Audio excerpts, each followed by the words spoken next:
All right, Detective, September the 8th, Fort Wayne Obedience Training Club.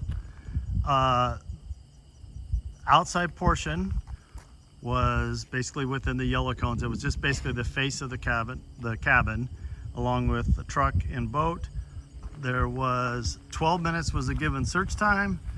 Got a nice little distractor of the giraffe up there. First hide was anise, and it was on the running board of the truck in a metal tin. I'll just show the other side just so people get a visual of the search area. It went down just a little bit past the boat, and I excluded the back area because a lot of animals up here. Hide number 2 was, believe it or not, it was cypress.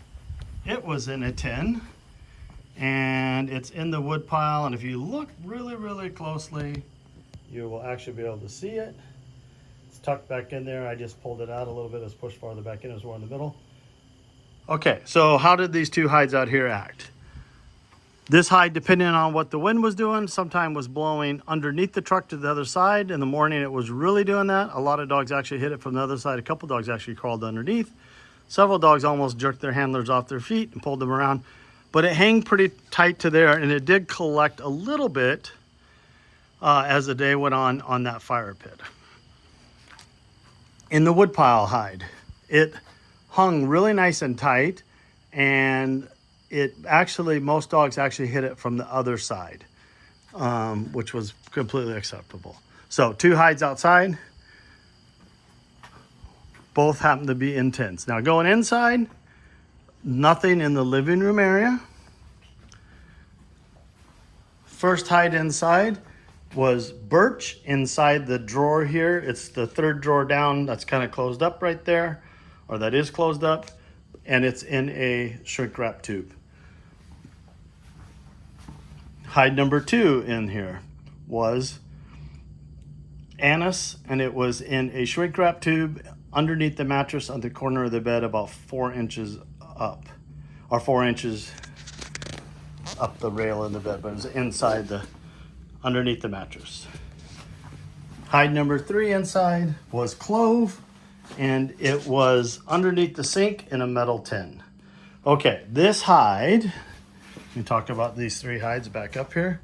The bathroom hide and the hide in bedroom number 2 blended together, and there was a nice little swirl effect happening between the doors here, or in this little open way, the small hallway, and they definitely were converge right there.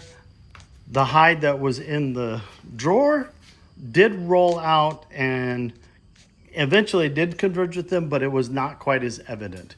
Dogs definitely had to separate these 2 hides off. The other thing that I found unique, because the hide that was in the bathroom was clove, it did do quite a bit of rising, and some dogs wanted to work it from the top of the sink. And it was on the base of the sink. It was, like I said, it was in a tin, so a magnet attached in there. Nothing in the living room. The last hide for the search was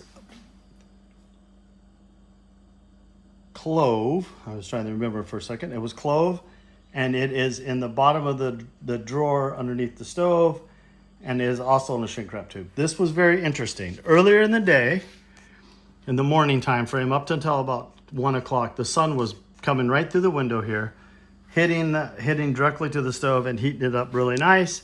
And it did a lot of rising, and it actually rolled out and went kind of back into this corner and did a lot of rising up into the corner. It actually had a few falses in that corner because dogs were working the pooling odor or the collection of it. It was hanging tight there because that in the morning was actually a cold spot in the room. That is basically the detective trial.